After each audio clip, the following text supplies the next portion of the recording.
من يوم عداوتهم إلى الآن ومن الآن إلى قيام يوم الدين وبعد يوم الدين. أما بعد فقد قال حسين بن علي عليه آلاف التحية والثناء: إنا أهل بيت النبوة ومعدن الرسالة ومحل الرحمة ومختلف الملائكة. ويزيد رجل فاسق شارب الخمر قاتل النفس المحترمة معلن بالفسق مثلي لا يبايع لمثله. ننتظر وتنتظرون نصبح وتصبحون أينا أحق بالخلافة والولاية والبيعة. صلوات کیجیے خاندان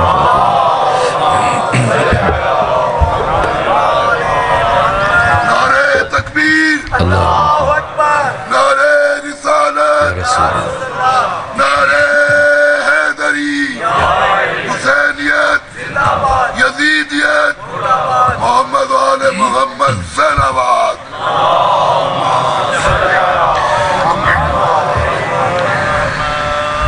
وارثان عاشورہ، اس عنوان سے جو سلسلہ فکر شروع کیا گیا،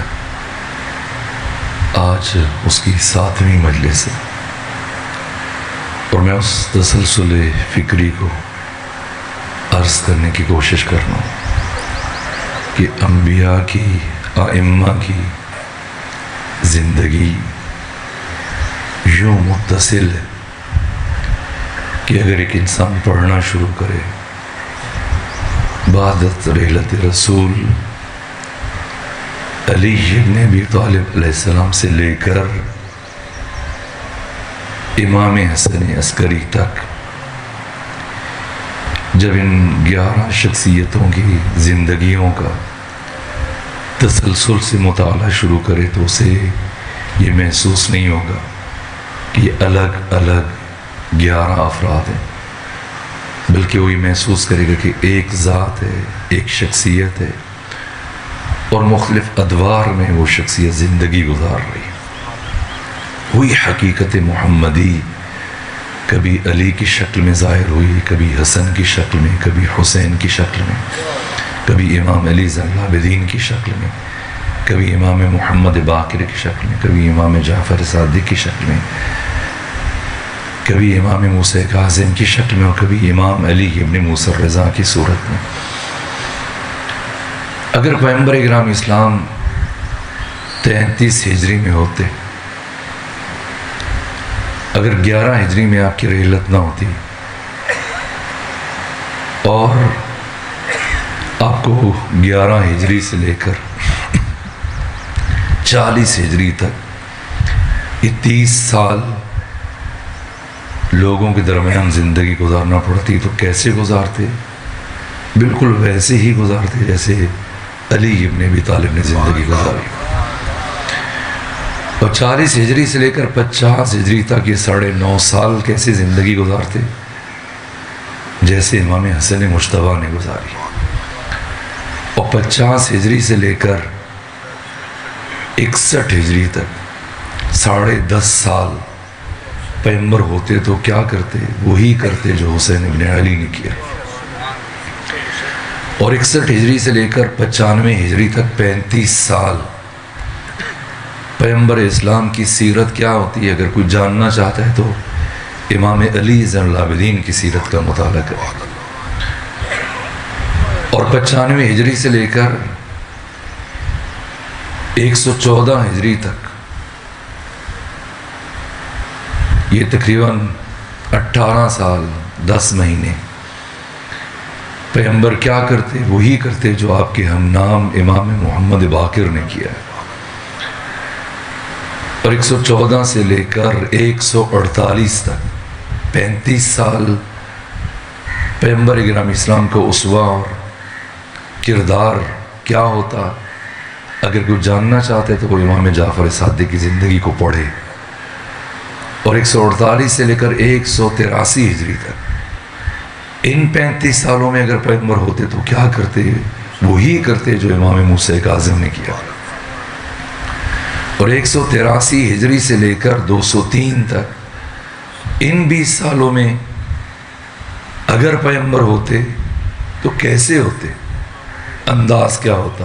سیرت، کردار، گفتار، روش، انداز حیات کیا ہوتا؟ وہی کہ جو آپ کے فرزند امام علی ابن موسیٰ الرضا کرا. خود سوچے پیغمبر دنیا سے رخصت ہوئے تب کیا حالت تھی، اور 190 سال گزرنے کے بعد جب آپ کا بیٹا علی ابن موسیٰ الرضا خراسان آتے ہوئے نیشاپور کے دربار بازار تک پہنچے تب کیا کیفیت تھی. 1 لاکھ سے زیادہ افراد ہیں جو حالت انتظار میں. اب آپ دیکھیے علی جعفری بھائی نے یہاں پر جو ہر سال مجلس کا اہتمام کرتے ہیں عشرہ مجالس کا، تو مسلسل تیاری کرتے ہیں، سارا سال متوجہ رہتے ہیں، اور محرم سے پہلے ہی آمادگی شروع کر دیتے ہیں. اور پھر ہر روز آپ جب پہنچتے ہیں تو آپ کے پہنچنے سے پہلے آمادہ تیار ہیں چیزیں، پنکھے چل رہے ہیں، قالینیں بچھی ہوئی ہیں، چادریں بچھی ہوئی ہیں، ممبر نصب ہے، تمام انتظامات وہ انجام دے رہے ہیں.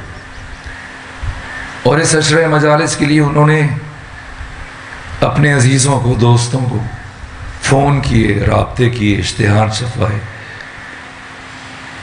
اور ان کی اتنی کوششوں کے بعد پھر آپ صف اعضاء پہ آئے، یہاں جمع ہوئے. لیکن 200 ہجری میں جب علی ابن موسیٰ الرضا مدینے سے چلے ہیں تو بس ایک خبر پہنچی ہے خراسان میں اور اطراف کی آبادیوں میں کہ فرزند فاطمہ تشریف لا رہے ہیں. یہ بھی دقیقاً نہیں پتہ کہ صحیح کس دن اور کس وقت پہنچے گی، بس اندازہ ہے. اب آپ اس نقطے کو درک کرنے کی کوشش کیجئے. ایک اندازہ ہے کہ آئیں گے اور یہ راستہ یہاں سے گزر کے خراسان جائیں گے، خراسان سے پہلے نیشاپور، اور لوگ جوک در جوک سمٹ کر جمع ہونا شروع ہوئے کہ تعداد کم از کم 1 لاکھ ہے، جس میں 24,000 سے لے کر 28,000 تک لکھنے والے قلمدان سراپا انتظار ہیں. کوئی 2-3 دن سے آ کے بیٹھا ہے، خیمہ زن ہے، کوئی کسی عزیز کے ہاں ٹھہرا ہے، کوئی گھنٹوں سے مسلسل برابر ابھی آ جائیں گے، ابھی، یہاں تک کہ کسی نے آواز بلند کی کہ وہ کاروان چلا آ رہا ہے. لوگ سراپا انتظار، وفور جذبات کے عالم میں آگے دوڑے. اتنا بڑا اجتماع، حد نگاہ تک لوگ ہی لوگ پھیلے ہوئے. اور مامون الرشید کے سپاہیوں نے کوشش کی کہ امام ان سپاہیوں کے حلقے سے باہر نہ جائے. وہ لوگوں کی امام سے محبت ہے اور یہ امام کی لوگوں سے محبت ہے. تمام سپاہیوں کو ہٹاتے ہوئے آگے بڑھے اور لوگوں کے بیچ پہنچے. اتنا انتظار ہے، اتنا جذب ہے، اشتیاق ہے. چونکہ امام کی جان کو خطرہ تھا تو کئی اماریاں تھیں اور آگے پردے حائل تھے تاکہ پتہ نہ چلے کہ امام کون سی اماری میں سوار ہے، مبادا کوئی دشمن تیر اندازی نہ کرے، شہید نہ کر دے. تو اب لوگوں کا اصرار بڑھا، فرزند رسول رخ جمال سے پردہ ہٹائیے، ہم آپ کی زیارت کے لیے آئے. ایک مرتبہ عماری سے پردہ ہٹایا اور جب لوگوں کی نگاہ آپ کے چہرے پر پڑ رہی تھی، انسان کسی حجرے میں، کسی ہال میں گریہ کرے تو آواز گونجتی ہے. کھلی جگہ جیسی خیابان ہے، گلی ہے، آپ روئیں آپ کی آواز بلند نہیں ہوگی، محسوس نہیں ہوگا. یہی افراد اگر کسی حجرے میں اور کسی ہال میں، مسجد کے اندر، امام بارگاہ کے اندر احاطے میں گریہ کریں تو آواز بلند ہوتی ہے. اب کھلی جگہ ہے اور مورخین نے لکھا کہ گریہ کی آوازیں یوں بلند ہوئیں کہ ایک غوغا تھا. یہ وفور جذبات کی کیفیت. یہاں تک کہ حضرت نے کچھ وقت گزرنے کے بعد پردہ گرا دیا پردہ گرایا آگے بڑھے تو دوبارہ اصرار بڑھا، فرزند رسول رخ جمال کی زیارت کا شرف تو عطا کیا ہے، کچھ سنا دیجیے، کوئی حدیث بیان کر دیجیے۔ پہلی بات یہ کہ امام کو دیکھنے کے لیے اتنا اشتیاق کیوں ہے؟ لوگ ہارون کو دیکھتے رہے، امین کو دیکھا، مامون بادشاہوں کے چہرے دیکھے، علی ابن موسیٰ الرضا کو دیکھنے کے لیے اتنا اشتیاق کیوں ہے؟ اگر کوئی اس راز کو سمجھے تو یہ پچھلے ائمہ کی محنت کا تسلسل ہے کہ انہوں نے پچھلے 190 سالوں میں کردار مصطفیٰ کو اس طرح سے زندہ کیا، احیاء کیا، اور سیرت مصطفیٰ کو اپنے علم سے، عمل سے، کردار سے، روش و رفتار سے یوں مسلسل امت کے سامنے پیش کیا، اور ساتھ مقام مصطفیٰ اور عزت مصطفیٰ اور حرمت مصطفیٰ کی ایسی حفاظت کی کہ وہ محبت کم نہیں ہونے پئی بلکہ بڑھتی چلی گئی، اور اس کا اثر ظاہر ہوا بازار نشاپور میں، اور سب سمٹ کے جمع ہیں، دیکھنا چاہتے ہیں۔ بات لمبی ہے لیکن میں مختصر کر کے اگلے مرحلے میں منتقل ہونا چاہتا ہوں۔ اور رخ جمال کی زیارت کے بعد اشتیاق کیوں ہے؟ حدیث سنائیں۔ کیوں حدیث سننا چاہتے ہیں؟ کیا محدث نہیں ہے؟ 99 ہجری سے حدیث پر کام شروع ہوا ہے مسلمانوں میں، اور اب 200 ہجری ہے، 100 سال مکمل ہو چکا، اور 100 سالوں میں اب بڑی بڑی حدیث کی کتابیں لکھی جا چکی ہیں۔ امام اسماعیل بخاری اور امام مسلم بن حجاج جنہوں صحیح بخاری صحیح مسلم لکھی، ان دونوں کے اساتید بازار نشاپور میں موجود ہیں، باقیوں کو چھوڑیں خود امام احمد ابن حنبل موجود ہیں، بڑے بڑے محدث، یہ قلمدان خود حدیث لکھنے والے ہیں، انہیں اشتیاق ہے کوئی لفظ ضائع نہ چلا جائے، سراپا انتظار۔ کیوں حدیث سننا چاہتے ہیں؟ جبکہ وہ احمد ابن حنبل موجود ہیں جو خود 2.5 لاکھ احادیث کے حافظ ہیں۔ اس بات پہ غور کریں، قرآن مجید کی صرف 6236 آیتیں، کتنی تعداد برابر اکٹھی ہو، 2.5 لاکھ احادیث کے حافظ یہ بھی موجود ہیں، آئے ہوئے ہیں۔ اتنا بڑا محدث، اتنا بڑا عالم اٹھ کے آئے، اور کتنے محدث ہیں۔ کیوں حدیث سننا چاہتے ہیں؟ کیا کسی کو حدیث یاد نہیں ہے؟ نہ کسی محدث کی زبان سے حدیث کا سننا اور ہے، اور اپنے زمانے کے محمد مصطفیٰ کی زبان سے حدیث کا سننا اور ہے۔ اس لیے اشتیاق کی یہ کیفیت ہے۔ اور پھر جب امام نے حدیث بیان کی تو حدیث بیان کرے، لیکن جب حدیث بیان کرنی ہے تو اس سے پہلے سلسلہ سند ذکر کیا ہے، اور خود سے شروع کیا، خدا تک پہنچے۔ لوگوں نے سند کا مطالبہ نہیں کیا، کہا حدیث سنائیں، لیکن حضرت نے فرمایا سنو مجھ سے میرے بابا موسیٰ کاظم نے، اور امام موسیٰ کاظم کا نام آیا تو خود امام علی ابن موسیٰ الرضا کے جب جملہ ہدیہ کر دوں، وہ جو مریض ہیں، بیمار ہیں، ان کے لیے امام علی ابن موسیٰ الرضا فرماتے کہ اگر کوئی مومن بیمار ہو جائے، بالخصوص اگر آنکھوں کی بیماری ہو، تو ان لفظوں کے ساتھ میرے بابا امام موسیٰ کاظم سے توسل کرے تو اسے شفا حاصل ہو جائے گی۔ اللہم انی اتوسل الیک بموسیٰ بن جعفر،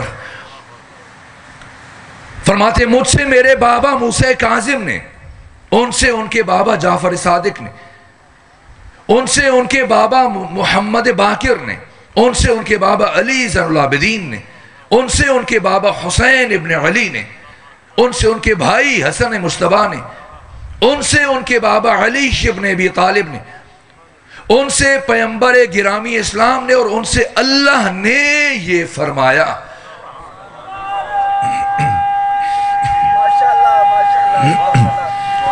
حدیث قدسی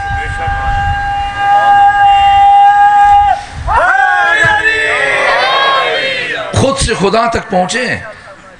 بزرگوار فرما رہے ہیں حدیث قدسی ہے، یہ حدیث قدسی ہے، اور وہ حدیث قدسی جسے اس انداز سے امام نے بیان کیا ہے کہ خود امام احمد ابن حنبل جو موجود تھے، احمد ابن حنبل 9 برس کی عمر میں اس شخصیت نے فتویٰ دینا شروع کیا، اور 19 برس عمر تھی ان کی امام احمد ابن حنبل کی جب امام علی ابن موسیٰ الرضا کی امامت کا آغاز ہوا، اور بازار نشاپور میں ان کی عمر 38 36 سال تھی۔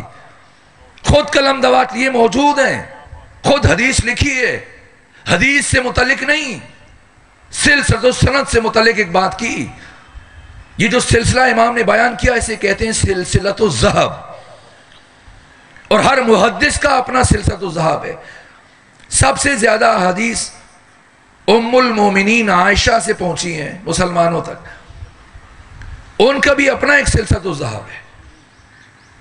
اگر 100 محدث ام المومنین عائشہ سے حدیث نقل کرے کسی کو اہمیت نہیں دی جائے گی جو اہمیت ان کے بھانجے عروہ بن زبیر کی حدیث کو دی جائے گی۔ اگر عروہ بن زبیر ام المومنین سے حدیث نقل کرے، عروہ بن زبیر سے آگے 100 محدث حدیث بیان کر دیں، لیکن علماء کسی حدیث کو وہ اہمیت نہیں دیں گے جو محمد ابن مسلم ابن شہاب زہری عروہ بن زبیر سے نقل کرے۔ یہ ام المومنین عائشہ کا سلسلۃ الذہب کہلاتا ہے، اور وہ سلسلۃ الذہب امام علی ابن موسیٰ الرضا نے بازار نیشاپور میں بیان کیا، خود سے خدا تک پہنچے۔ امام احمد ابن حنبل نے اس نورانی سلسلے سے متعلق کہا کہ علی ابن موسیٰ الرضا نے بازار نیشاپور میں جو سلسلۃ الذہب بیان کیا اور جس خوبصورت انداز سے خود سے خدا تک پہنچے، اگر ان نورانی ناموں کو اسی ترتیب کے ساتھ لکھ کر کسی پاگل اور دیوانے پر دم کر دیا جائے تو اسے شفا حاصل ہو جائے۔ یہ سلسلہ سند بیان کر رہے ہیں، یہ سلسلہ سند بیان کر رہے ہیں۔ کیوں سند بیان کر رہے ہیں؟ کسی نے سند تو نہیں مانگی ہے، وہ حدیث کا مطالبہ کر رہے ہیں، آپ حدیث بیان کر کے آگے گزر جائیں، نہ، یہ بتانے کے لیے۔ اگر سند ذکر نہ کرتے تو آج کا کوئی ملا کہتا کہ ہاں کسی محدث سے حدیث سنی ہوگی بیان کر دی۔ سند ذکر کی اور خود سے خدا تک پہنچے، یہ بتانے کے لیے کہ ہم 14 کے 14 شاگرد خدا ہیں، ہمارا معلم اور استاد صرف اور صرف اللہ ہے، اور ہم 14 کے 14 مدرسہ الہیہ کے فارغ التحصیل ہیں۔ اور ساتھ میں دوسری وجہ یہ تھی کہ جان لو دین کے اور حدیث کے 2 سلسلے ہیں، ایک سلسلہ جس میں کوئی ایک بھی معصوم نظر نہیں آتا، سب کے سب غیر معصوم ہیں، اور جو میں سلسلہ بیان کر کے جا رہا ہوں اس میں کوئی ایک بھی غیر معصوم نہیں ہے، سارے معصوم ہیں۔ تمہاری مرضی، دین خدا کو اس سلسلے سے لیتے ہو یا اس سلسلے سے لیتے ہو۔ اور سلسلہ بیان کرنے کے بعد اب حدیث بیان کی، اتنا بڑا سلسلہ، اتنا بڑا اجتماع، غدیر کے بعد غدیر سجائی ہے امام علی ابن موسیٰ الرضا نے، اور حدیث قدسی تلاوت کی کہ خدا یہ فرما رہا ہے کلمۃ لا الہ الا اللہ حصنی، کلمہ لا الہ الا اللہ میرا قلعہ ہے، فمن دخل فی حصنی امن من عذابی، جو اس قلعہ توحید میں داخل ہو گیا وہ میرے عذاب سے بچ گیا۔ یہ کہا اور پردہ گرایا اور چل پڑے، لیکن سامنے لارنس روڈ کے صبح اٹھ کے آنے والے تھکے ہوئے مومنین نہیں بیٹھے تھے، بلکہ گھنٹوں سے اور دنوں سے انتظار کرنے والے وہ مومنین تھے کہ سماعتیں اس عروج پر تھیں کہ سراپا گوشت بنے ہوئے، خود متوجہ ہوئے کہ صرف اتنی بات کہنے کے لیے علی ابن موسیٰ الرضا کبھی اتنا بڑا سلسلہ سند ذکر نہ فرماتے۔ یقیناً بات کچھ اور ہے، کچھ کہنا چاہتے ہیں، اس لیے رکے کہ خود مجمع خواہش ظاہر کرے، اجتماع سے آواز بلند ہو، اس لیے پردہ گرایا، اور جب پردہ گرا کے چند قدم چلے تو آوازیں بلند ہوئیں، فرزند رسول اپنی بات کو مکمل کر دیجئے۔ اور جب شور اٹھا دوبارہ عماری کا پردہ ہٹایا اور ایک جملہ کا بشرطہا، یہ بہت بڑا جملہ ہے، وشروطہا، یہ جو اللہ کہہ رہا ہے کہ کلمہ لا الہ الا اللہ میرا قلعہ ہے، جو اس میں داخل ہوا میرے عذاب سے بچ گیا، سعادت مند ہو گیا، سرخرو ہو گیا، جنتی بن گیا، جہنمی ہونے سے بچ گیا، جو اس قلعہ توحید میں داخل ہوا۔ لیکن اس کی کچھ شرائط ہیں، کچھ شروط ہیں، ایسے نہیں کہ صرف لا الہ الا اللہ کہہ کے جنت میں چلا جائے گا، نہ، شرائط ہیں۔ کون سی شرائط؟ وَأَنَا مِن شروطها، ان شرائط میں سے ایک شرط میں علی ابن موسیٰ الرضا ہوں۔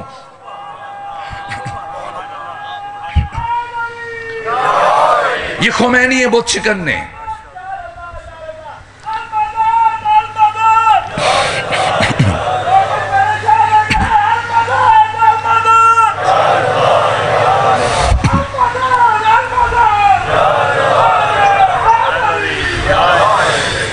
عظمت شاہ خراسان امام علی رضا علیہ السلام، بلند سے بلند صلوات۔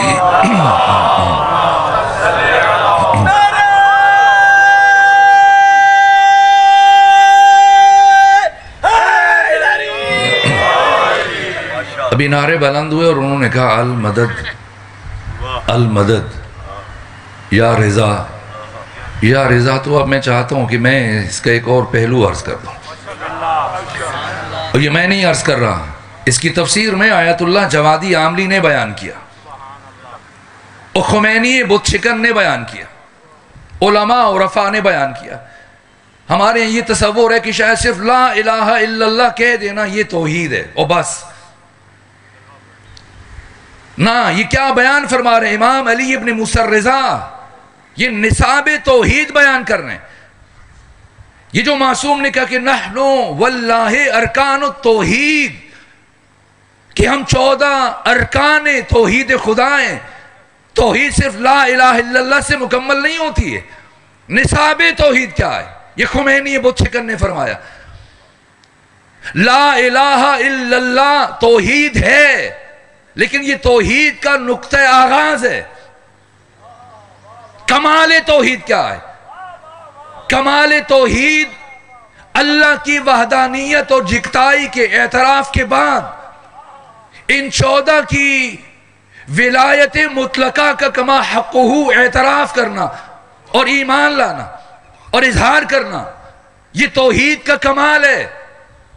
اگر یہ توحید کا کمال ہے تو پھر کفر کی تعریف کیا ہے اور شرک کی تعریف کیا ہے؟ تو خمینی بت شکن فرماتے ہیں کہ اللہ کے بعد ان 14 میں سے کسی ایک کا انکار یا ان 14 میں سے کسی ایک کے ساتھ دشمنی، یہ کفر ہے۔ اور شرک کیا ہے؟ ان 14 کے علاوہ دنیا کے کسی بھی 15ویں انسان کو اٹھا کر ان کی صف میں شامل کرنے کی کوشش کرنا اور ان کے ساتھ برابری کی سطح پر لانے کی کوشش کرنا، یہ شرک ہے، شرک ہے۔ ان کی ولایت حق تعالی کی وحدانیت کا ناگزیر تتمہ اور تکملہ ہے۔ ان کی ولایت خدا کی ولایت ہے۔ یہ جو امام حاکم نیشاپوری نے حدیث بیان کی ہے، جن کی وفات 405 ہجری میں ہوئی، امام المحدثین، ولایت علی جن، پیغمبر فرما رہے ہیں ولایت اللہ وحبہ حب اللہ، علی کی ولایت خدا کی ولایت ہے۔ علی سے محبت رکھنا ایسا ہی ہے جیسے خود خدا سے محبت رکھنا۔ علی کی ولایت اور علی سے محبت خدا کے مقابلے میں نہیں ہے، خدا کے مقابلے میں کسی کی کوئی حیثیت نہیں۔ اللہ کے عرض میں ان 14 کی ولایت اللہ کے طول میں ہے، اور اس ولایت میں کوئی فرق نہیں ہے۔ جو ولایت خدا کی وہی ولایت نبی کی، اور جو ولایت نبی کی وہی ولایت علی کی۔ وہی ولایت علی کے بیٹوں کی امام زمانہ تک. ان 14 کی ولایت مطلقہ ہے. ان 14 کی ولایت میں اور اللہ کی ولایت میں ذرہ برابر فرق نہیں ہے سوائے ایک کے کہ اللہ کی ولایت ذاتی ہے, اسے کسی نے ولی نہیں بنایا. اور ان 14 کو حق تعالی نے اپنے فضل سے یہ ولایت عطا فرمائی, یہ اختیار. اس میں سے کچھ کم نہیں کیا کہ کہا جائے بھئی آپ یا علی مدد کیوں کہتے ہیں, اور آپ آگے سے صفائی پیش کرنا شروع کر دیں میں بطور وسیلہ ان سے مدد مانگ رہا تھا. یا ہمارے بعض افراد پھر وہ وضاحت دیتے ہیں کہ دیکھیں آپ انجینئر سے بھی تو مدد مانگتے ہیں اور ڈاکٹر سے بھی مدد مانگتے ہیں, وہ بھی آپ کی مدد کرتا ہے. بننا ہے, آپ کا گھر بناتا ہے تو اس سے بھی آپ نے مدد دی, آپ علی سے ایسی مدد مانگ رہے ہیں. علی کون ہے؟ بہار الانوار کی 26 نمبر جلد میں امام صادق فرماتے ہیں نحنو واللہ مشیت اللہ, اللہ کی قسم ہم 14 مشیت خدا ہیں, یہ 14 خود خدا کی رضا ہیں. امام محمد تقی علیہ السلام سے کسی نے پوچھا کہ لوگ کہتے ہیں یہ رضا کا لقب آپ کے بابا کو مامون الرشید نے دیا کیونکہ انہوں نے ولایت احدی کو قبول کر لیا تھا. فرمایا لوگ جھوٹ بولتے ہیں, میرے بابا علی ابن موسیٰ کو رضا کا لقب خود خدا نے عطا کیا ہے. علی ابن موسیٰ رضا یعنی خود رضا خدا. یہ 14 خود خدا کی مدد ہیں, یہ 14 خود خدا کی مشیت ہیں, یہ 14 خود خدا کا ارادہ ہیں.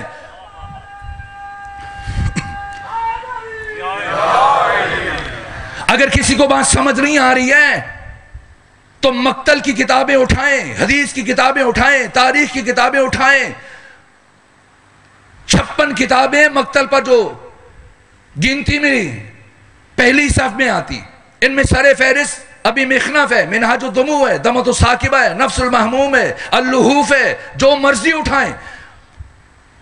روز عاشور جب حر ابن یزید الریاحی آنکھوں پر پٹی باندھ کر غلام اور بیٹے کے ہمراہ حسین ابن علی کی بارگاہ میں پہنچے اور دست ادب جوڑ کے پوچھا کیا اللہ مجھے معاف کر دے گا, کیا اللہ میری توبہ قبول کر لے گا, کیا کیا حسین نے؟ بیٹھ کے دعا مانگی, امید دلائی. آپ مقتل کی یہ 56 کتابیں اٹھائیں. ادھر حور نے کہا اے فرزند رسول کیا اللہ مجھے معاف کر دے گا, اسی لمحے لبہائے حسینی میں جنبش پیدا ہوئی. فرمایا حور جا, اللہ نے تمہیں معاف کیا. حسین رضا خدا, حسین مشیت خدا. یہ 14 اللہ کی مشیت ہیں, یہ 14 اللہ کے مرضی کے ظرف ہیں. ان سے مانگنا ایسا ہی ہے جیسے خود خدا سے مانگنا.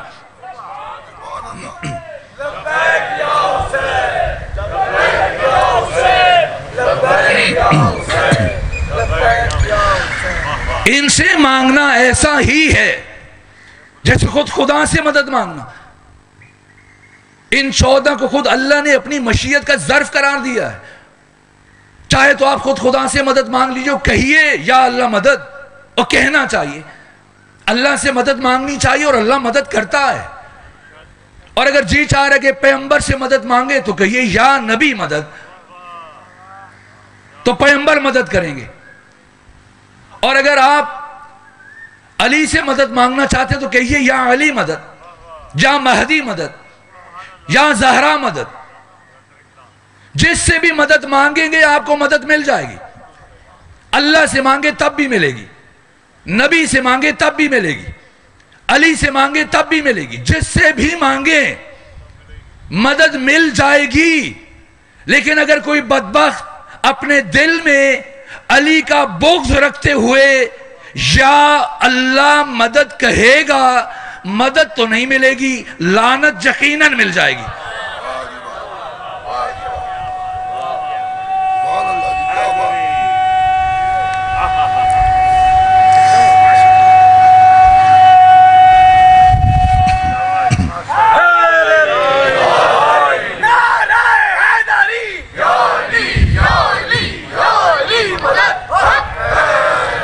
امام معصوم نے فرمایا بنا تمت کلمت التوحید، یہ استقبال ہے، اور یہ پیغمبر کی رحلت کے 190 سال گزرنے کے بعد غدیر کی یاد تازہ کر دی. اور آپ نیشاپور سے خراسان مامون الرشید کے دربار میں پہنچتے ہیں، اور آپ کا جو استقبال کیا گیا اور کیا ہوا، برابر مسلسل کیا تیاریاں کی گئیں اور شہر کو کیسے سجایا گیا. کیوں مجبور ہوا مامون الرشید، وہ مامون جس نے صرف 3 سال گزرنے کے بعد اسی امام کو جنہیں اس انداز سے بلایا اور استقبال کروایا، مجبور ہوا شہید کرنے پہ. تو پھر بلا کیوں رہا ہے؟ بلانا اس کی مجبوری ہے. پچھلے ائمہ کی محنت کا تسلسل ہے. علی ابن ابی طالب سے لے کر علی ابن موسیٰ رضا تک ان 8 ائمہ نے جو امت سازی اور معاشرہ سازی کی اور اکائیوں کی تربیت کی، اب تشیع تدریجاً ایک قوت میں ڈھل چکی ہے جسے نظر انداز نہیں کیا جا سکتا. اور مسلسل ان 190 سالوں میں جن کمالات کا نا ذوات مقدسہ سے ظہور ہوا، کردار مصطفیٰ، سنت مصطفیٰ، سیرت مصطفیٰ، روش مصطفیٰ، 190 سالوں میں عملی طور پر حرمت مصطفیٰ اور عزت مصطفیٰ کا جیسے تحفظ کیا اور جیسے کمالات اور فضیلتوں کا ظہور ہوا، یہاں تک کہ محاضرات میں امام راغب اصفہانی نے یہ جملے تحریر کی، کہا کہ کس طرح سے 7 پشتوں تک کمالات سفر کرتے ہیں، یہ علی ابن موسیٰ رضا نے بتایا دنیا کو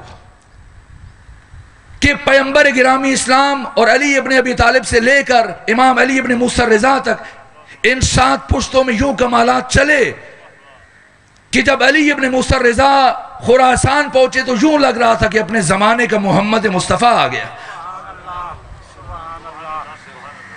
یہ جذباتی باتیں نہیں ہیں، محض خطابت نہیں ہے. ایک تاجر مامون الرشید کے پاس آیا اور کہنے لگا میرے پاس بڑی قیمتی جنس ہے، اگر خریدنا چاہو. کیا جنس ہے؟ کہ اتنی قیمتی ہے کہ تمہاری حکومت سے بھی زیادہ اس کی اہمیت ہے. وہ کہنے لگا کون سی چیز ہے جو میری حکومت سے بھی زیادہ قیمتی ہے؟ تو اس نے کہا کہ میرے پاس پیغمبر گرامی اسلام کی موہائے مبارک ہے، بال ہیں.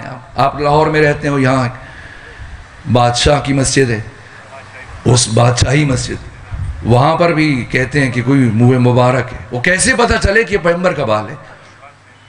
کیا دلیل ہے؟ ہو سکتا ہے کسی اور کا بال ہو. تو یہ بات کی مامون الرشید نے کہا کہ اس نے کہا میرے پاس پیغمبر کے 7 بال ہیں، میں بیچنا چاہتا ہوں. کہ کیا دلیل ہے؟ کہ تم بادشاہ ہو، خوشبوئیں استعمال کرتے ہو، آج تک تم نے مختلف خوشبوئیں استعمال کی ہوں گی، لیکن ان بالوں کو قریب لے جا کے استشمام کرو، ایسی خوشبو تم نے زندگی میں کبھی محسوس نہیں کی ہوگی. مامون الرشید استشمام کیا اور کہا تم صحیح کہہ رہے ہو، کیا لوگے؟ کہ 7 لاکھ درہم دے دو. دیے اور یہ بال اس نے لے لیے. اور پھر عمائدین سلطنت کے لیے پیغام بھیجا، آؤ پیغمبر اکرام اسلام کی موہائے مبارک کی زیارت کرو. اور یہی پیغام علی ابن موسیٰ رضا ابھی کچھ دن پہلے خراسان پہنچے تو کہا فرزند رسول آپ بھی آئیں اور اپنے جد کے موہائے مبارک کی زیارت کا شرف حاصل کریں. امام اس کے دربار میں تشریف لائے اور آ کر انگشت سبابہ سے سامنے جو سبز پارچے میں یہ 7 بال پڑے تھے، اپنی انگلی سے 4 بال ایک طرف کے اور 3 ایک طرف کر دی. کہ یہ الگ کیوں کر رہے ہیں؟ فرمایا یہ 3 بال یہ میرے جد کے نہیں ہیں، یہ 4 بال میرے جد کے ہیں. تعجب کرنے لگا، کہا کیا بات کرتے، آپ کو کیسے پتا چلا کہ یہ 3 آپ کے جد کے نہیں اور یہ 4 بال آپ کے جد کے ہیں؟ تو حضرت نے فرمایا اس لیے کہ مجھے ان 3 سے اپنے وجود کی خوشبو محسوس نہیں ہو رہی. کہنے لگا فرزند رسول آپ جو بات کر رہے ہیں یہ بات صرف آپ کی ذات کے لیے حجت ہے کہ خوشبو محسوس ہو رہی ہے یا نہیں ہو رہی، یہ آپ کا معاملہ ہے. ایسی بات کریں جو ہم پر بھی حجت قائم ہو جائے. کہ پھر آگ جلاؤ. اور جب آگ جلائی گئی تو امام نے فرمایا کہ ان 3 کو آگ میں ڈالو. اور جب ڈالا تو جل گئے. پھر فرمایا اب یہ 4 بال اٹھاؤ اور آگ میں رکھو. اور جب رکھے گئے تو آگ بجھ گئی. کہ یہ کیا ہوا؟ کہ سمجھ لو اللہ نے دنیا اور آخرت کی آنکھ کو ہم محمد و آل محمد کے جسموں پر حرام قرار دیا.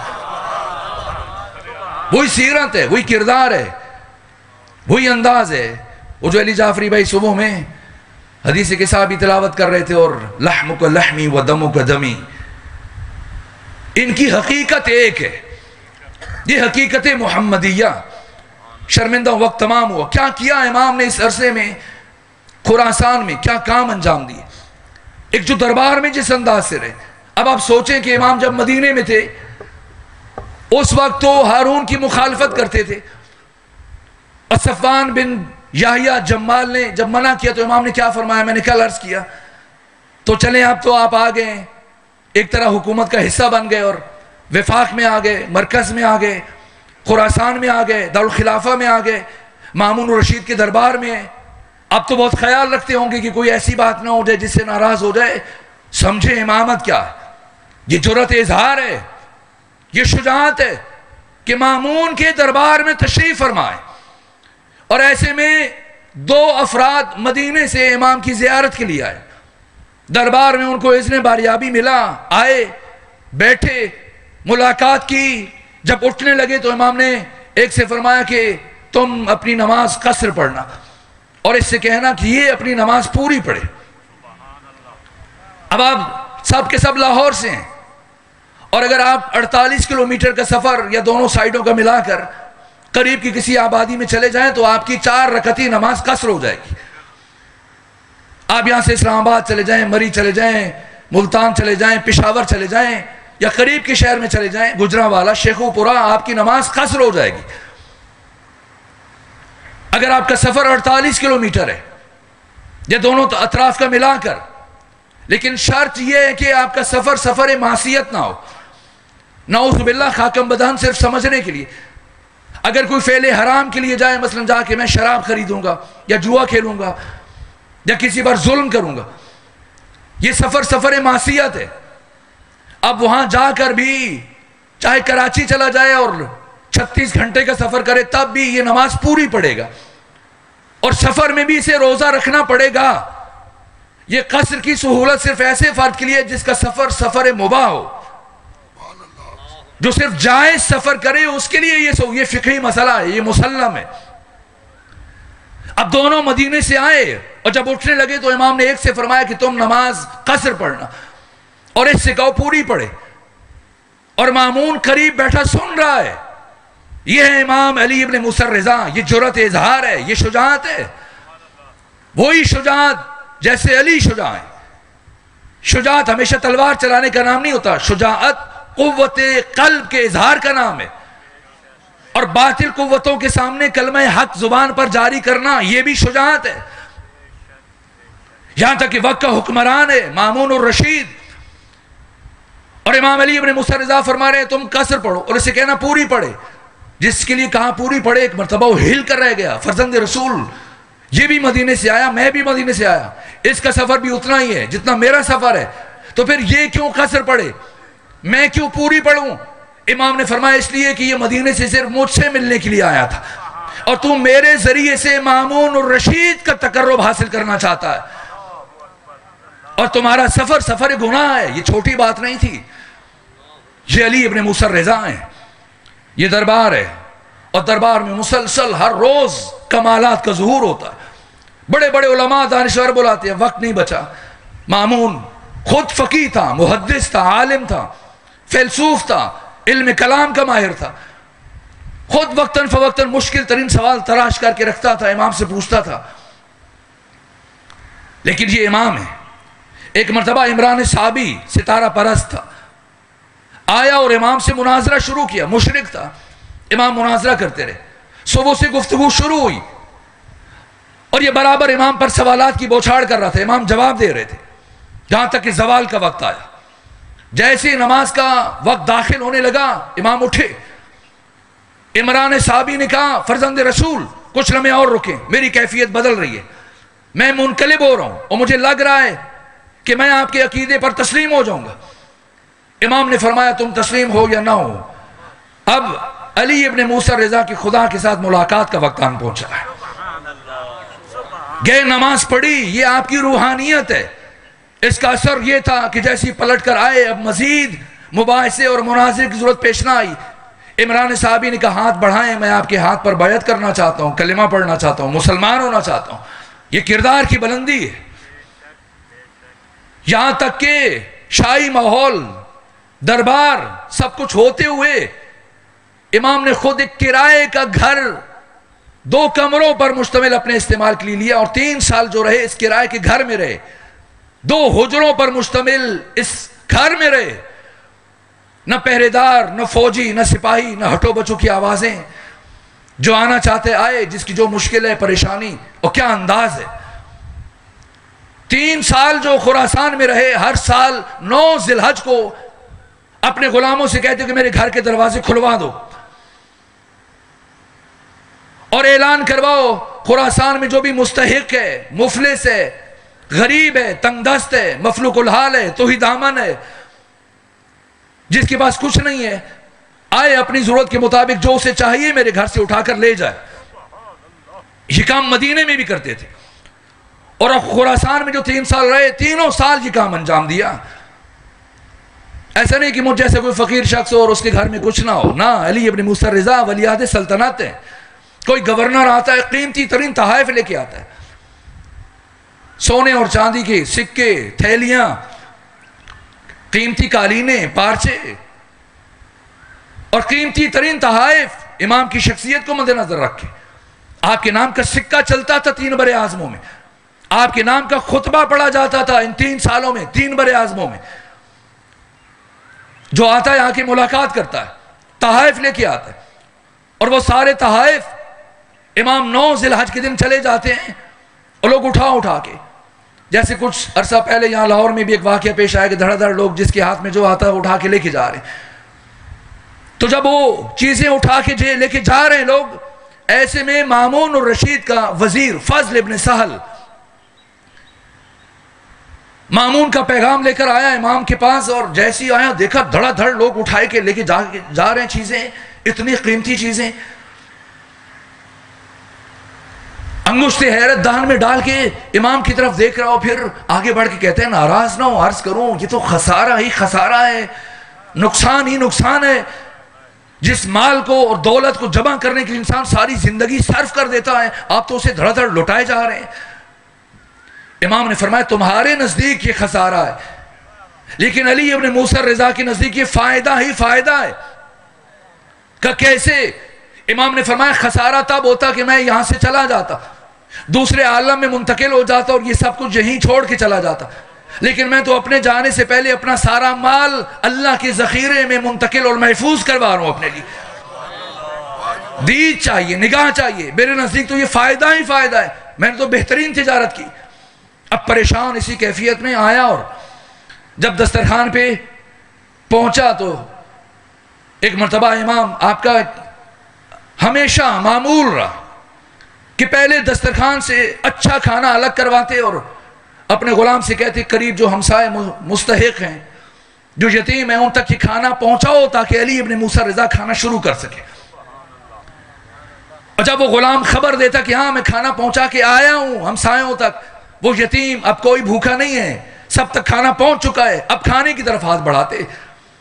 اور صرف یہ نہیں کہ اپنے ہمسایوں کا خیال، مدینے سے آ چکے ہیں، 3 سال خراسان میں گزارے، لیکن آئے اور پہلے مہینے ہی امام محمد تقی کو خط لکھا کہ اے محمد تقی، میں یہ دیکھ رہا ہوں کہ آپ کے غلام آپ کو گھر کے عقبی دروازے سے ہر روز مسجد لے کے جاتے ہیں، اور وہ غریب اور مفلس اور ناتواں افراد جو آپ سے امید لے کے آپ کے گھر کے دروازے کے باہر کھڑے ہوتے ہیں اس انتظار میں کہ آپ ان کی کچھ مدد کریں گے، ان کی پریشانی دور کریں گے، وہ اسی طرح خالی ہاتھ واپس چلے جاتے ہیں، اور آپ کے غلام بخل کا مظاہرہ کرتے ہیں.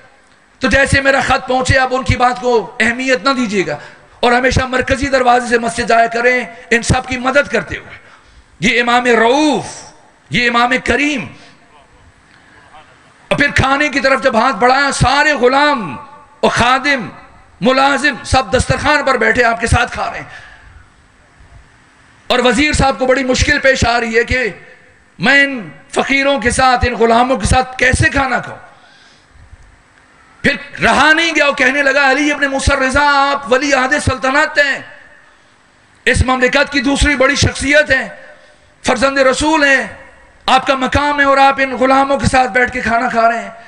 فرمایا فضل جب ان کا اور علی ابن موسیٰ الرضا کا خدا اور خالق ایک ہے تو پھر دسترخوان کیوں الگ ہونے چاہیے؟ متاثر ہوا مسلسل سیرت اور کردار کی بلندی کو دیکھ کر۔ امام نے جیسی کھانا مکمل کیا تو ابا سلط حروی اٹھے آپ کے ہاتھ دھلانے کے لیے۔ فضل ابن سہل نے کہا کہ مجھے اجازت دو۔ امام نے فرمایا نہیں میں وضو کروں گا، تو اس نے کہا میں آپ کو وضو کرواتا ہوں۔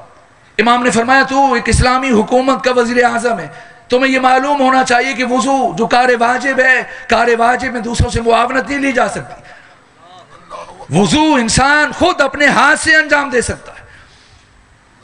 یہ امام علی ابن موسیٰ الرضا، یہ آپ کی زندگی، یہ سیرت، یہ کردار، کہ وہ 52 سال جن میں سے 17 سال امامت کے مدینے میں گزارے، 3 سال نیشا پور میں گزارے، آپ کی زندگی کا ایک ایک دن قیامت تک آنے والی بشریت کے لیے روشنی کا مینار ہے۔ وہ اصول دیکھے گئے، ایسی جہتیں، وہ پہلو، زندگی کے باریک ترین گوشے اور اصول معاشرت۔ وقت نہیں کہ میں آپ کو اشارہ کرتا، بیان کرتا کچھ کہ امام نے کیا پہلو ان 3 سالوں میں کیا کیا کام کیے۔ اور ایک کام سب سے بڑھ کر اپنے جد امام حسین کا ذکر کرتے تھے، عام دنوں میں بھی اور ایام محرم میں بھی۔ اور جب مرثیہ خان کو بلاتے تو اتنا گریا کرتے کہ غش کھا جاتے۔ اور جو آپ کی وصیتیں یبن الشبیب، وقت نہیں کہ اب ان کی طرف اشارہ کروں۔ آج کے دن پہ معمولاً جناب ابو الفضل عباس کے مصائب پڑھے جاتے ہیں۔ وجود مبارک ابو الفضل عباس جو مجسم وفا ہے، سراپا وفا ہے۔ ابو الفضل عباس کسی فرقے کی میراث نہیں ہے۔ کوئی نہ کہے کہ عباس صرف ہمارے ہیں۔ عیسائی خاتون نے تحریر لکھی ہے اور علامہ تقی جعفری نے اپنی کتاب حسین ابن علی شہید فرہنگ پیشرو بشریت میں اقوال جمع کی اور کہا کہ ابو الفضل عباس کسی فرقے کی میراث نہیں ہے، سرمایہ بشریت ہے۔ کیوں؟ کہا کہ اب تک 8,500 سالہ انسانی تاریخ میں یہ بشر 21 تمدن گزار چکا ہے، 21 تہذیبیں، اور ان 21 تہذیبوں میں سے ہر انسانی تہذیب میں اور تمدن میں اور ثقافت میں ان انسانی تہذیبوں نے تمام اقدار میں سے کچھ قدریں ہیں جو ایک تہذیب میں پسند ہیں، دوسرے میں وہ اہمیت نہیں ہے، لیکن 8,500 سالوں میں ان 21 تہذیبوں نے جس قدر کو سب سے زیادہ اہمیت دی، اس قدر کا نام ہے وفا، اور اس کائنات میں وفا کی معراج کا نام ہے ابو الفضل العباس۔ اس عیسائی خاتون نے کہا کہ یہ عباس صرف مسلمانوں کی میراث نہیں ہے، سرمایہ بشریت ہے۔ کیوں؟ قیامت تک آنے والا انسان فخر کر سکتا ہے کہ میں اس زمین پر زندگی گزار رہا ہوں جس زمین پر کبھی عباس جیسی با وفا ہستی کے قدم پڑ چکے ہیں۔ ایک ہندو شاعر نے یہ کلام لکھا ہے، کہا ہے جہاں میں اس قدر مخمور غم عباس کا، اور نقش سجدہ بن گیا ہے ہر قدم عباس کا، اور بدعتیں کہہ کر مسلمان جب الگ ہو جائیں گے ہندو ہو کر ہم اٹھائیں گے علم عباس کا۔ یہ عباس کون ہے؟ خود مجسم وفا۔ جیسے ایک شاعر نے کہا کہ لفظ کی شکل میں احساس لکھا جاتا ہے، یعنی صحرا کو بھی بس پیاس لکھا جاتا ہے، اور میرے جذبات سے واقف ہے قلم بھی میرا، میں وفا لکھتا ہوں، عباس لکھا جاتا ہے۔ کیا زندگی ہے! علی کے بیٹے ہیں، امام حسین کے بھائی ہیں، لیکن زندگی میں کبھی بھائی نہیں کہا، یا آقا کا، یا مولا کا، یا امام کا۔ اور جو سفر کیا مدینہ سے مکہ 5 دن، اور پھر مکہ میں جو قیام کیا، اور مکہ سے کربلا، اس سفر سے متعلق مقتل نگاروں نے لکھا ہے کہ سارے سفر میں انصار حسین امام حسین کے پیچھے، مخدرات عصمت و طہارت انصار حسین سے بھی پیچھے، امام حسین کی سواری سب سے آگے، دائیں جانب سارے سفر میں علی اکبر کی سواری، بائیں جانب حضرت ابو الفضل العباس کی سواری. یہ دونوں دائیں بائیں چلتے تھے، لیکن فرق یہ تھا کہ جناب علی اکبر کا گھوڑا امام حسین کے گھوڑے سے بالکل متصل جڑ کے چلتا تھا، لیکن جناب ابو الفضل العباس اپنی سواری کو فاصلہ رکھ کے چلتے تھے. ایک صحابی حسین نے پوچھا کہ میں سارے سفر میں جائزہ لیتا ہوں کہ آپ کی نگاہیں ہمہ وقت حسین ابن علی کے چہرے پر ہوتی ہیں، اس کے باوجود فاصلہ رکھ کر چلتے ہیں، کیوں؟ کہ ادب اجازت نہیں دیتا. اس لیے کہ میرا قد نسبتاً بڑا ہے، آقا کا قد درمیانہ ہے، اگر مل کے چلوں گا تو میرا سر میرے آقا حسین سے اونچا نظر آئے گا، اور عباس کو یہ گوارا نہیں ہے کہ عباس کا سر اپنے سردار سے اونچا نظر آئے. یہ عباس ہیں مجسم وفا، جب کربلا پہنچے کمال اعتاد کی منزل پر ہیں. اب وقت نہیں بچا کہ میں ان جزیات کو بیان کروں. کیا شجاعت ہے! روز عاشور جس دن کے لیے ابو الفضل عباس نے سالہ سال گزارے، ایک مرتبہ جب میدان جنگ میں جا رہے تھے، میں نے پڑھا ہے اتنی ہیبت تھی، اتنا روب تھا، اتنا دبدبا تھا، اتنا جلال تھا کہ دشمن کے سپاہی آپ کو دیکھ کر یوں گھبرا رہے تھے کہ ایک دوسرے کے اوپر گر رہے تھے، پیچھے ہٹ رہے تھے برابر. یہاں تک کہ جناب فضہ خیام کے دروازے پر آئیں اور پھر بچوں کو آواز دی جنہیں خندق و خیبر سنایا کرتی تھیں. ایک مرتبہ کہا جناب فضہ نے، آپ مجھ سے پوچھا کرتے تھے کہ آپ کے جد بزرگوار علی ابن ابی طالب خیبر میں کیسے لڑے تھے، خندق میں کیسے لڑے تھے. اگر اپنے بابا کی جنگ کو دیکھنا چاہتے تو دیکھیں کہ ابو الفضل عباس کیسے میدان جنگ میں جا رہے ہیں. یہ شجاعت ہے، یہ ہیبت ہے. 8000 افراد کا پہرا ہے شط فرات پر. میں نے مقتل کی تمام کتابوں میں اٹھا کے دیکھا ہے، کسی میں بھی نہیں لکھا کہ جناب عباس کے ہاتھ میں تلوار تھی. آپ خود دیکھ لیجئے، اردو زبان میں بہت سارے مقاتل کا ترجمہ ہو چکا ہے، بس ایک نیزہ اور مشق لے کر گئے. اور یہ ہیبت ہے، یہ جرأت ہے، یہ شجاعت ہے کہ جس طرح بڑھ رہے ہیں فوجی پیچھے ہٹ رہے ہیں، اور آپ کا شط فرات تک پہنچ جانا اور مشق کو پانی سے بھر لینا، یہ خود محیر العقول ہے. قرآن نے آخری حد 10 معین کی، شرمندہ ہوا، ختم ہوا، پلٹے. اتنے مشکل مراحل ہیں کہ بیان نہیں کر سکتا. میں نے عرض کیا کہ قد تو آقا حسین سے بھی بڑا تھا. آپ میں سے جو حضرت کی قبر کی زیارت کے لیے گئے، جو حضرت کی اصلی قبر ہے نیچے تہ خانے میں جا کے تعویذ قبر کسی نے اگر نہیں دیکھا تو آپ دیکھیے گا. اتنے قد بلند تھے لیکن قبر بہت چھوٹی ہے، جیسے کسی بچے کی قبر ہو. اس سے بڑھ کے اور کیا پڑھا جائے. کتنے حصوں میں حضرت ابو الفضل عباس کی لاش تقسیم ہو گئی، میں بیان نہیں کر سکتا. سب سے مشکل شہادت یا خود امام حسین کی ہے یا حضرت ابو الفضل عباس کی ہے. لیکن وقت ختم ہو رہا ہے، بس ایک روایت پر تمام کر رہا ہوں. ایک دفعہ شہید ہوئے، کتنی دفعہ شہید ہوئے عرض کروں. جب اسیروں کا قافلہ 11 محرم کو کربلا سے چلا اور 12 کو کوفہ میں داخل ہو رہا تھا، تو صحابی رسول زید ابن ارکم آگے بڑھ کر امام سجاد کو سلام کیا، السلام علیکہ یا ابن رسول اللہ. جب کربلا سے لے کے شام تک پہلی مرتبہ کسی کو سلام کرتے ہوئے سنا، امام نے ہتھکڑی بڑے ہاتھوں سے توق بھری گردن اٹھائی اور فرمایا کون ہے اس عالم غربت میں ہمیں سلام کے قابل سمجھنے والا. اور صحابی رسول نے عرض کیا فرزند رسول پہچانا نہیں ہے آپ کے جد کا صحابی زید ابن ارقم، مدینے جا رہا تھا، مجھے کچھ دیر پہلے اس قیامت کی اطلاع ملی. کہا مدینے جائیں گے؟ کہا جاؤں گا. اور کہا آقا اگر کوئی پیغام ہو اپنی جد کے لیے تو بتائیے. امام نے فرمایا زید کیا اب بھی کسی پیغام کی ضرورت ہے؟ اونٹوں کی طرف اشارہ کیا اور کہا چل کے پیغمبر اسلام کو بتا دینا یا رسول اللہ تیری بیٹیوں کو ننگے سر اجنبیوں کے درمیان چھوڑ آیا ہوں. بس جس جملے کے لیے زحمت دے رہا ہوں، ایک مرتبہ جناب زید نے شہیدوں کے سروں کی طرف دیکھا اور دیکھنے کے بعد پوچھا یہ سر جو تلاوت کر رہا ہے یہ سر کس کا ہے؟ فرمایا زید پہچانا نہیں، یہ میرے بابا حسین کا سر ہے. کہ یہ جو دو سر ایک ساتھ نظر آ رہے ہیں، فرمایا یہ میری پھوپھی زینب کے اون و محمد کے سر ہیں۔ ایک دفعہ پوچھا یہ جو چھوٹے سے نیزے پر ایک پیارا سا سر نظر آ رہا ہے، یہ سر کس کا ہے؟ حضرت نے فرمایا زید تو اسے کبھی نہیں پہچان پائے گا، یہ میرے 6 مہینے کے بھائی علی اصغر کا سر ہے، جسے قبر سے نکال کر دوبارہ ذبح کیا گیا اور پھر نیزے پہ بلند کیا گیا۔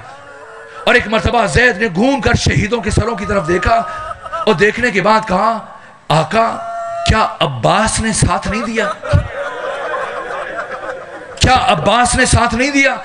امام نے فرمایا خاموش ہو جائیے، اگر آپ میرے جد کے صحابی نہ ہوتے میں آپ سے ناراض ہو جاتا۔ آپ نے میرے چچا عباس سے متعلق ایسے کیوں سوچا؟ کہا مجھے معاف کریں، میں نے اس لیے پوچھ لیا کہ حد حسین کا سر نیزے پر، حد اون محمد کا سر نیزے پر، حد علی اصغر کا سر نیزے پر، مجھے عباس کا سر کہیں نظر نہیں آیا۔ تو حضرت نے فرمایا زید دیکھیں سفید گھوڑے کی گردن میں میرے چچا عباس کا سر آویزاں ہے۔ اب یہ وجہ نہیں عرض کروں گا کہ جناب عباس کا سر گھوڑے کی گردن میں کیوں آویزاں کیا گیا، لیکن ایک مرتبہ بس آخری جملہ عرض کروں، یہ کہنا چاہ رہا تھا کہ کتنی مرتبہ شہید کیا گیا جناب عباس کو۔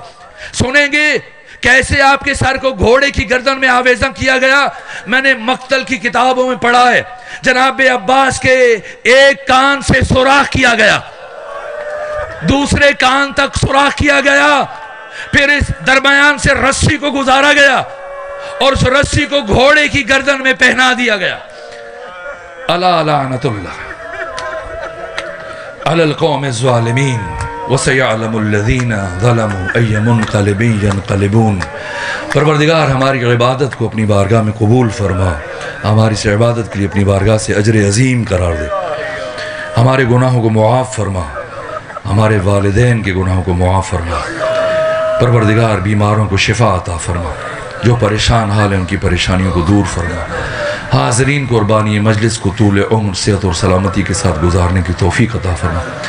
تمام حاضرین اور بانی مجلس کے رزق و جان و مال و اولاد میں وسعت و برکت عطا فرما۔ امام زمانہ کے سپاہیوں کی حفاظت فرما، ہمیں آقا کا سپاہی بننے کی توفیق عطا فرما۔ رحم اللہ من قرأ الفاتحہ۔